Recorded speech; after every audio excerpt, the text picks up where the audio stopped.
Pemirsa, pelaku perundungan dan persekusi terhadap seorang siswa SMA di Surabaya akhirnya ditangkap dan dijadikan tersangka oleh Polrestabes Surabaya. Sebelumnya pelaku yang juga pengusaha klub malam ini ditangkap di terminal kedatangan Bandara Juanda usai melakukan perjalanan dari Jakarta. Pengusaha klub malam Ivan Sugianto akhirnya dijadikan tersangka kasus persekusi seorang siswa SMA di Surabaya. Iwan yang baru saja ditangkap di Bandara Juanda dengan wajah yang tertutup masker dan tangan diborgol langsung digelandang ke Mapolrestabes Surabaya untuk menjalani pemeriksaan. Kabid Humas Polda Jatim Kombes Pol Dirmanto mengatakan penetapan tersangka didasarkan hasil gelar perkara dan pemeriksaan belasan saksi. Ini ada 11 saksi yang diperiksa. Kemudian setelah memeriksa 11 saksi tersebut, teman-teman penyidik dari Polrestabes Surabaya melakukan gelar perkara. Dan setelah selesai gelar perkara, Saudara I sudah dinyatakan sebagai tersangka. Ivan sendiri ditangkap tim gabungan saat baru saja tiba di kedatangan Terminal 1 Bandara Juanda dari penerbangan Jakarta. Tanpa perlawanan, Ivan kooperatif ke petugas saat ditunjukkan surat perintah penangkapannya. Usai ditangkap, Ivan langsung digelandang ke Mapolrestabes Surabaya. Kasus persekusi ini bermula saat Ivan tidak terima anaknya diejek dan dibully teman sekolahnya. Ivan langsung mendatangi dan memaksa siswa yang diduga mengejek anaknya minta maaf sambil bersujud dan menggonggong. Dari Surabaya, Jawa Timur, Rahmat Ilyasan, iNews melaporkan. Pemirsa, tersangka kasus suap vonis bebas 3 Hakim PN Surabaya Meriska Wijaya yang juga ibu dari Ronald Tanur dipindahkan penahanannya dari Surabaya ke Jakarta. Keputusan menahan Meriska di Jakarta dimaksudkan untuk memudahkan proses pemeriksaan. Mengenakan baju tahanan, tersangka kasus penyuapan Hakim PN Surabaya Meriska Wijaya tiba di Gedung Kejaksaan Agung Jakarta. Meriska yang juga ibu Ronald Tanur ini hanya tertunduk saat keluar dari mobil tahanan dan langsung masuk ke Gedung Kejagung. Meriska memilih bungkam ketika diberondong pertanyaan wartawan terkait pemindahan penahanannya ke Jakarta. Meriska diperiksa sebagai saksi untuk tersangka lainnya dalam kasus penyuapan Hakim PN Surabaya.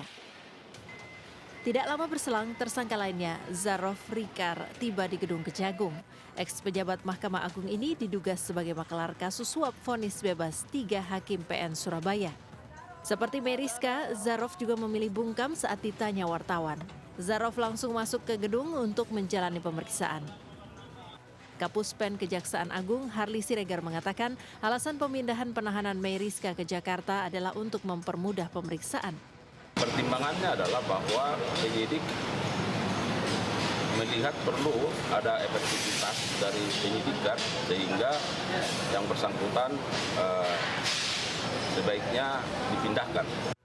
Imbas dari vonis bebas Ronald Tanur yang sebelumnya didakwa sebagai pelaku pembunuhan Dini Sera, Kejagung telah menetapkan ibu Ronald Tanur sebagai tersangka. Tak hanya Meriska, pengacara Lisa Rahmat, 3 Hakim PN Surabaya dan mantan pejabat Mahkamah Agung Zarof Rikar juga ditetapkan sebagai tersangka. Dari Jakarta, Rizky Falufi, iNews melaporkan. Pemirsa, Menteri Komunikasi dan Digital Mutia Hafid bertemu dengan Jaksa Agung ST Burhanuddin di Kejaksaan Agung RI. Dalam pertemuan tersebut, Jaksa Agung dan Menteri Komdigi membahas kolaborasi dalam rangka memperkuat pembangunan infrastruktur, konektivitas, dan pencegahan judi online.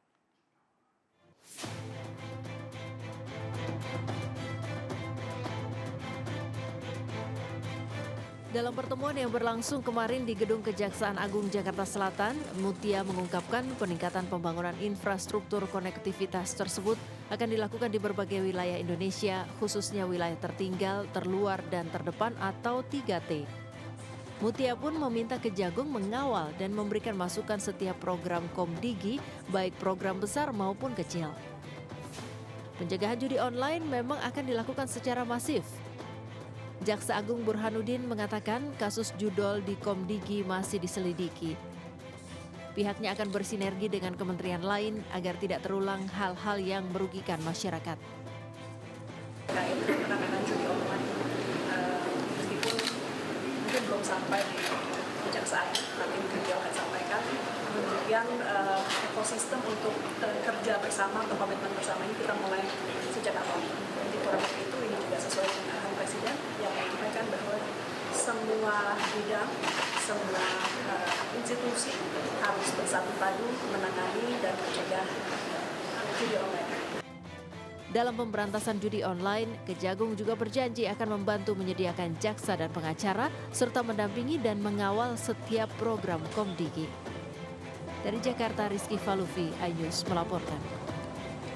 Pemirsa, Presiden Prabowo Subianto tiba di Bandara Jorge Chávez, Peru pada 13 November waktu setempat.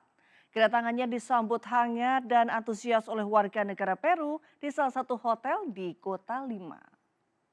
Presiden Prabowo Subianto telah tiba di Kota Lima, Peru, yakni di negara Amerika Selatan, dan ini didampingi langsung tadi oleh Seskap Mayor Teddy dan juga Menteri Luar Negeri Sugiono yang telah tiba di Bandara Peru, yakni sekitar pukul 10 malam waktu setempat atau waktu negara Peru, yang mana dalam kedatangannya ia disambut hangat oleh pejabat setempat dan juga disambut oleh Angkatan Udara maupun dari militer di negara Peru. Setelah kedatangannya tadi di bandara, ia langsung bertolak ke salah satu hotel yakni di Kota Lima, Peru, di tempat saya menggambarkan. Dan di sini, di tempat ini tadi begitu antusias masyarakat maupun warga negara Peru menyambut kedatangan dari Presiden Prabowo Subianto, kemudian juga disambut oleh pihak KBRI dan juga diaspora yang begitu senang dengan kehadiran Presiden Prabowo Subianto dalam rangka agenda APEC 2024. Terkait agendanya bahwa Presiden Prabowo Subianto ini nantinya keesokan harinya atau pada 14 November waktu setempat ini akan melakukan pertemuan bilateral dengan pimpinan negara Australia, kemudian juga nanti akan melakukan kunjungan kenegaraan di Istana Peru, yakni bertemu dengan Presiden Peru yakni Dina Boluarte, kemudian setelah itu akan melakukan forum diskusi untuk KTT APEC 2024. Puncaknya nanti akan ada pada 16 November 2024, yakni dalam hal tersebut dari Presiden Prabowo Subianto akan menyampaikan speech-nya ataupun pidatonya berkaitan dengan isu strategis, karena kita ketahui bahwa tema besar yang diambil pada tahun ini di APEC 2024 yakni adalah Empower, Include, dan Grow, yang berfokus pada tiga isu yakni perdagangan, investasi, hingga sustainable growth. Dan hal tersebut merupakan sektoral yang paling penting yang tentunya bisa memajukan sektor-sektor industrial khususnya bidang perekonomian yang ada di Indonesia. Dalam hal ini juga dalam kedatangannya tentunya tadi Presiden Prabowo Subianto juga ini didampingi oleh sejumlah menteri yakni Kabinet Merah Putih yang nantinya juga akan mendampingi Prabowo Subianto selama menjalankan agendanya di APEC 2024. Harapannya forum ini dapat memberikan kesejahteraan ekonomi khususnya untuk di kawasan Asia Pasifik. Dari Kota Lima, Peru, Esra Barita, iNews melaporkan. Ya, sementara itu Wakil Presiden Gibran Rakabuming Raka melakukan kunjungan kerja ke Flores dan Maros. Di Flores Timur NTT, Gibran mengunjungi tenda pengungsian korban erupsi Gunung Leotobi. Di Maros, Sulawesi Selatan, Gibran masuk pasar untuk mengecek harga sembako. Mengunjungi Kabupaten Flores Timur, Wakil Presiden Gibran Rakabuming Raka berkunjung ke 3 posko pengungsi di Kecamatan Titihena, Kabupaten Flores Timur. Masa-masa darurat ini di pengungsian pastikan makanannya cukup. Mohon atensi khusus untuk ibu hamil, ibu menyusui, lansia, difabel, dan juga anak. Wapres Gibran meminta para pengungsi ibu hamil, bayi, anak-anak, dan para lansia di posko pengungsian diberi perhatian khusus. Wapres Gibran juga menyerahkan bantuan sembako dan alat tulis untuk para siswa korban erupsi di Flores Timur. Di Kabupaten Maros, Sulawesi Selatan, Gibran mengunjungi Pasar Rakyat Buta Salewangan, Maros. Didampingi PJ Gubernur Sulsel Zudan Arif Fakhrullah dan PLT Bupati Maros Suhartina Buhari, Wapres Gibran masuk ke pasar membeli camilan. Gibran juga menyempatkan diri berbincang dengan pedagang pasar terkait harga bahan pokok di pasar sambil berbelanja sejumlah kebutuhan bahan pokok dan sembako. Dalam kunjungannya, Gibran juga membagikan paket sembako kepada tukang becak dan juga warga. Ini dikasih langsung atau dari ajudannya atau gimana, Pak? Dari Pas Pampres. Oh, dari Pak Pampres yang kasih. Apa isinya, Pak? Sudah dilihat? Sembako. Oh, sembako. Gimana perasaannya, Pak, dapat sembako? Senang. Senang ya, Pak? Oh, sangat luar biasa dan sangat senang sekali.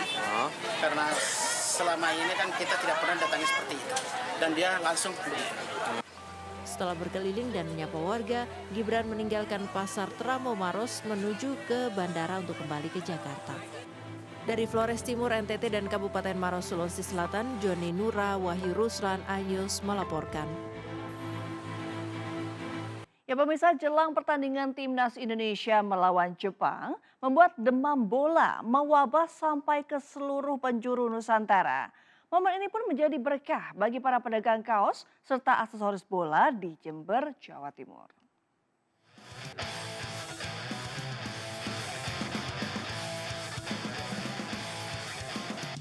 Indonesia akan menghadapi Jepang dalam putaran ketiga kualifikasi Piala Dunia 2026 zona Asia di Gelora Bung Karno. Laga kali ini jelas bukan hal yang mudah, apalagi ranking keduanya terpaut jauh. Timnas Indonesia saat ini berada di ranking 130, sementara Jepang menempati peringkat 15. Meski berat, namun Timnas Indonesia dituntut untuk bisa meraih poin. Momen pertandingan Indonesia versus Jepang ternyata menjadi berkah tersendiri bagi pedagang kaos serta aksesoris bola. Sejak beberapa hari terakhir, jersey merah tim nasional Indonesia laris manis diburu. Ini bukan tanpa alasan, karena pembeli yang kebanyakan pendukung timnas memburu jersey untuk nobar. Nah, kebetulan kan kita dari teman-teman farmasi itu besok ada kegiatan nobar, Pak. Jadi kita memang mulai sejak dilatih Sintayong ini teman-teman itu antusiasnya itu tinggi banget. Maraknya pemburu jersey timnas ini membuat penjual kekurangan stok. Dengan adanya besok timnas Indonesia main lawan Jepang, kita kehabisan stok, hampir kehabisan stok. Kita sudah nyetok mulai yang warna hitam, putih, merah. Hampir rata-rata tiap hari itu kalau 15 jersey habis. Andreas menambahkan, jersey merah timnas sepak bola Indonesia ternyata lebih laris dijual daripada jersey putih. Dari Jember, Jawa Timur, Bambang Sugiarto, Anyus melaporkan.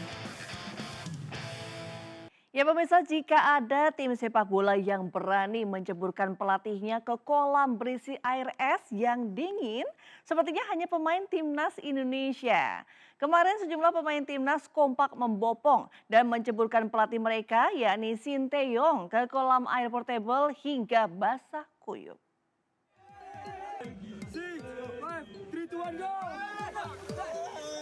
Momen keseruan tersebut diunggah di akun media sosial Timnas Indonesia kemarin.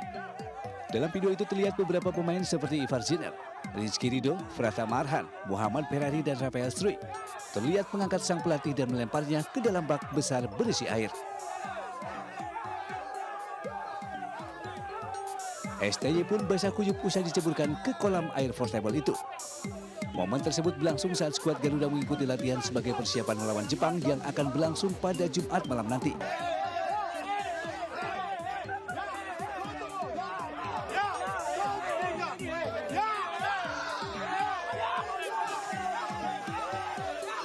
Setelah sang pelatih basah kuyup, para pemain langsung berlarian menjauh. Ivar Jenner bahkan sempat mencipratkan air ke STY sebelum akhirnya ikut lari menjauh. Unggahan mendapat beragam komentar lucu dari netizen.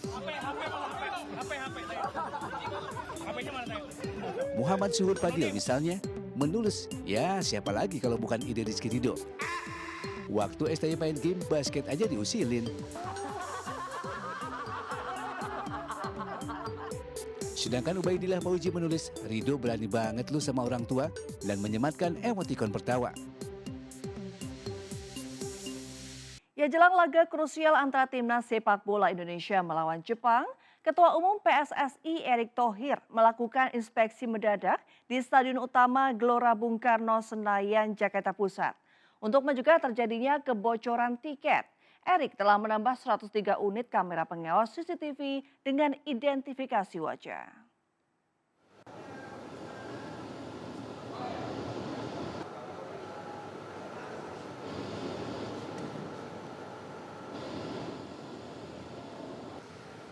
Inspeksi mendadak yang dilakukan Ketua Umum PSSI Erick Thohir ini untuk memastikan kesiapan sarana dan prasarana Stadion Gelora Bung Karno. Kesiapan Stadion GBK ini dinilai sangat penting untuk memastikan kelancaran pertandingan Indonesia melawan Jepang dalam putaran ketiga kualifikasi Piala Dunia 2026 zona Asia. Dan demi mencegah terjadinya kebocoran tiket, Erick Thohir mengaku telah menambah 103 unit kamera pengawas CCTV dengan identifikasi wajah. Di inspeksi mengenai tadi CCTV kan kita nambah 103 CCTV di mana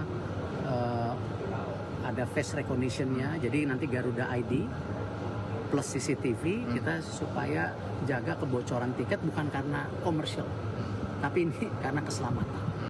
Kemarin atau 1 hari jelang laga Indonesia melawan Jepang di kualifikasi Piala Dunia 2026 zona Asia, kedua tim masih menjalani sesi latihan di SUGBK Senayan, Jakarta. Pengamat sepak bola Abdul Haris menyebut skuad Garuda harus memperkuat lini pertahanan untuk menahan serangan tim Samurai Biru. Timnas Indonesia terus mempersiapkan diri untuk menghadapi Jepang pada laga Grup C babak ketiga kualifikasi Piala Dunia 2026 zona Asia. Kemarin skuad Garuda kembali menjalani latihan resmi di Stadion Utama Gelora Bung Karno Senayan, Jakarta. Pelatih Timnas Indonesia Sintayong alias STY sadar Jepang merupakan tim kuat. Tapi STY terus memompa semangat anak-anak asuhannya untuk tidak menyerah sebelum berlaga. Tak hanya skuad Garuda, kemarin Timnas Jepang juga menggelar latihan resmi di Stadion Utama Gelora Bung Karno Senayan jelang duel kualifikasi Piala Dunia 2026. Namun Jepang menjalani sesi latihan terbuka lebih awal. Dengan menggunakan kostum latihan marun kombinasi jingga, tim asuhan Hajime Moriyasu ini terlihat menjajah lapangan GBK dengan riang. Timnas Indonesia akan menghadapi laga berat melawan Jepang di kualifikasi Piala Dunia zona Asia pada Jumat malam di Stadion Utama Gelora Bung Karno, Jakarta. Kedua tim butuh poin untuk melaju ke putaran final ajang 4 tahunan itu. Skuad Garuda saat ini berada di posisi kelima klasemen Grup C setelah mengoleksi 3 poin dari 4 laga. Sedangkan tim Samurai Biru nyaman berada di puncak dengan torehan 10 angka.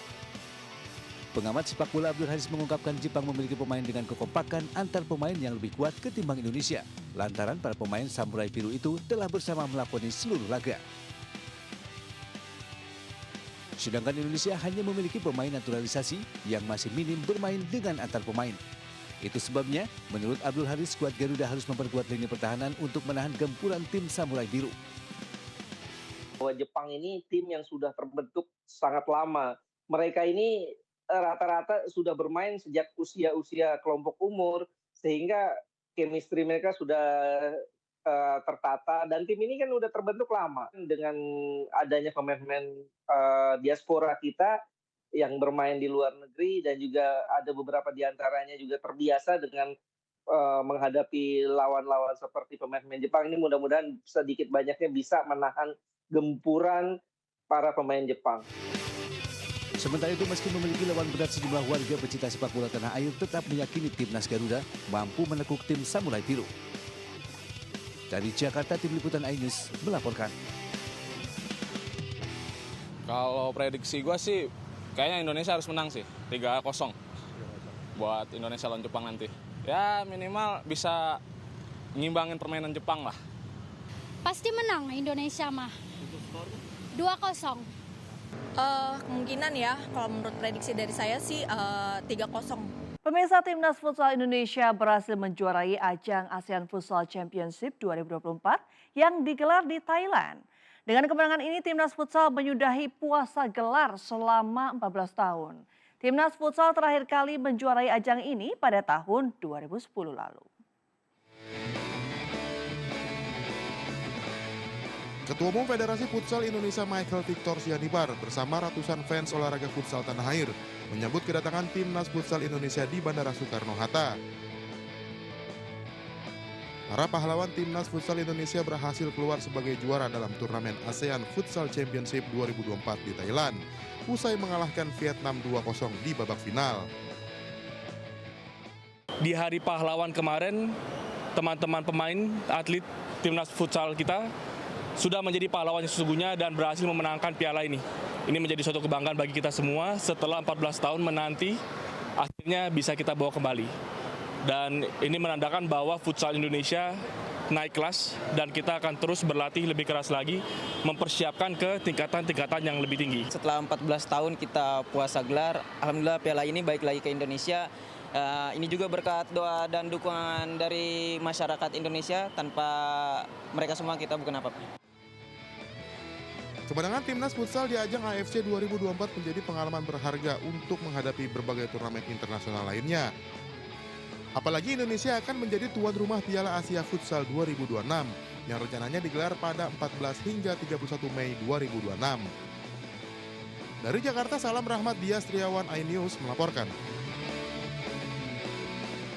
Pemirsa, 7 orang mengalami luka parah akibat kebakaran hebat di sebuah pabrik pengolahan limbah di Kabupaten Bogor, Jawa Barat.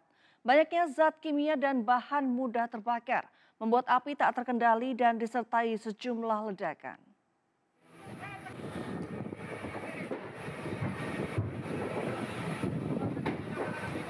Ledakan yang terjadi berulang kali membuat petugas pemadam harus berlindung di balik kotak besi. Di saat yang sama, petugas harus tetap menyemprotkan air untuk mendinginkan bahan kimia yang mudah meledak, sekaligus berusaha memadamkan kobaran api yang semakin tidak terkendali.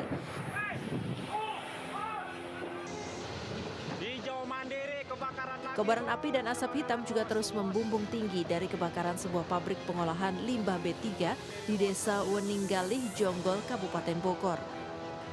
Banyaknya zat kimia dan bahan mudah terbakar membuat api cepat membesar. Meski telah menerjunkan 9 unit damkar, petugas mengaku kesulitan lantaran banyak zat kimia berbahaya yang rentan meledak. Saat ini kita belum terrealisasi untuk penyebabnya karena belum ada penanganan dari instansi terkait. Untuk korban sendiri, Pak? Untuk korban sendiri tidak ada korban, hanya beberapa luka saja. Ini sedang ditangani di rumah sakit. Belum diketahui pasti penyebab gudang terbakar, namun akibat kebakaran ini 7 orang mengalami luka bakar dan harus dilarikan ke Rumah Sakit Umum Daerah Cilengsi. Dari Kabupaten Bogor, Jawa Barat, Cahyat Supriyatna, iNews melaporkan. Komisi 13 DPR RI melakukan sidak ke Rumah Tahanan Kelas 1 Salemba, Jakarta, menyusul kaburnya 7 tahanan. Sidak tersebut dilakukan untuk menginvestigasi penyebab kaburnya 7 tahanan dari rutan pada Selasa lalu.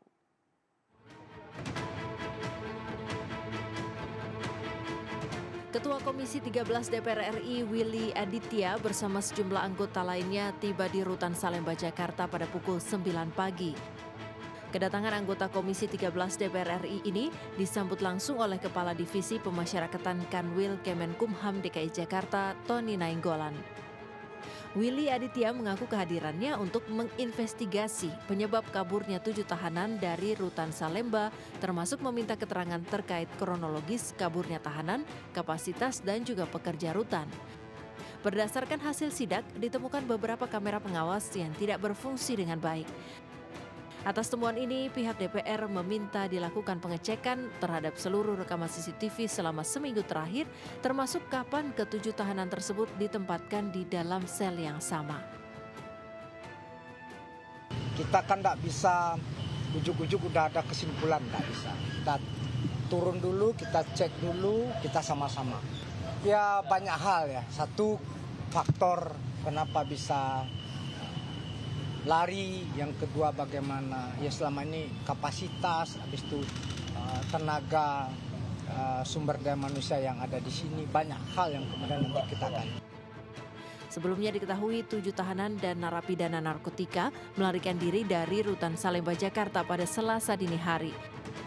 Ke-7 tahanan diduga memotong terali besi kamar mandi dan kabur melalui gorong-gorong. Dari Jakarta, Muhammad Zulhilmi, Yudi Richard, Dede Rudi, iNews melaporkan. Ya, kita beralih ke Pilkada Jakarta, pemirsa. 3 cagup Jakarta, Ridwan Kamil, Dharma Pongrekun, dan Pramono Anung aktif berkampanye sekaligus melakukan sosialisasi program mereka ke sejumlah tempat di Jakarta. Kegiatan 3 calon pemimpin Jakarta ini terangkum dalam informasi berikut ini.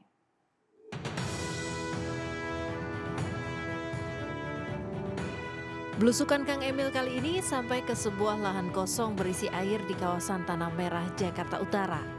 Menurutnya, lahan tersebut belum dimanfaatkan secara maksimal. Ridwan Kamil pun berharap bisa menyulap lahan tersebut menjadi lokasi bermain anak. Selain taman bermain dan fasilitas olahraga, Ridwan Kamil juga merencanakan pengembangan area tersebut tanpa harus menggusur atau memindahkan warga. Sementara Cagup Independen nomor urut 2 Dharma Pongrekun kemarin memilih belusukan ke wilayah tempat tinggalnya di Lebak Bulus, Cilandak, Jakarta Selatan. Dharma Pongrekun menyapa tetangga dan warga sekaligus memaparkan visi misi dan program unggulannya, diantaranya jaminan babe, ketok tular adab, dan juga tim ekonomi adab. Sedangkan calon gubernur nomor urut 3 Pramono Anung menghadiri acara yang diinisiasi sejumlah organ relawan Pramono Rano bertajuk Aktivasi dan Kick-Off Jaga TPS yang digelar di kawasan Jagakarsa, Jakarta Selatan. Pramono Rano berharap para relawan bisa menjaga ribuan tempat pemungutan suara di seluruh wilayah Jakarta agar tidak terjadi kecurangan di tingkat TPS. Pramono Anung pun menyampaikan pesan bahwa politiknya adalah politik riang gembira, maka dari itu jangan ada kecurangan dari pihak-pihak yang sedang berkontestasi politik. Dari Jakarta, Tim Liputan iNews melaporkan. Pemirsa, dalam rangkaian perayaan HUT ke-35 MNC Group dan memperingati Hari Pahlawan, MNC Peduli menggelar berbagai kegiatan dengan tema mengenang para pahlawan untuk generasi Indonesia Emas. Kegiatan yang dipusatkan di SDN 01 Menteng, Jakarta Pusat ini diisi dengan berbagai perlombaan dan peragaan busana tradisional. Para siswa-siswi dan tenaga pendidik SDN 01 Menteng tampak antusias mengikuti peragaan busana adat pada kegiatan mengenang para pahlawan untuk generasi Indonesia Emas, sekaligus dalam rangkaian Hari Ulang Tahun MNC Group ke-35. Berbagai perlombaan serta penampilan anak-anak mulai dari paduan suara, tarian daerah, dan musik tradisional juga memeriahkan acara yang turut dihadiri Executive Chairwoman MNC Group Liliana Tanusudibyo. Program Generasi Cerdas Anak Bangsa MNC Peduli kali ini guna menumbuhkan kecintaan pada budaya Indonesia serta memberikan kepemahaman pentingnya menghargai perjuangan para pahlawan. Dengan adanya acara seperti ini, mereka diajarkan untuk tidak hanya menghormati para pahlawan, tapi mereka juga diajarkan untuk mengerti perjuangan para pahlawan itu untuk diteruskan kepada anak-anak generasi penerus bangsa ini, untuk kemudian mereka berjuang untuk membangun negeri yang kita cintai. Untuk MNC Peduli tentu kami sekali lagi mengucapkan terima kasih, mudah-mudahan kegiatan ini bisa terus berkesinambungan sehingga bisa membawa manfaat untuk masyarakat luas. Kegiatan yang diinisiasi MNC Group melalui MNC Peduli ini disambut positif para pelajar yang turut serta dalam berbagai kegiatan yang digelar. Kerjasama dengan MNC Group, dalam hal ini MNC Peduli, yang mana MNC pun punya perhatiannya terhadap generasi-generasi muda, khususnya peserta didik di sekolah kami untuk mencintai pahlawan. Ini Jawa Tengah, Solo. Saya mirip Kartini. Kartini tuh pahlawan emansipasi wanita ya. Jadi dia benar-benar orang yang berjasa banget buat Kartini, buat perempuan di luar sana. Selain pemberian apresiasi kepada para pemenang lomba di Hari Ulang Tahun MNC Group ke-35 yang bertema membangun masa depan bersama, juga mengajak para guru untuk meningkatkan minat baca pada anak-anak melalui ratusan buku bacaan. Tim Liputan iNews melaporkan.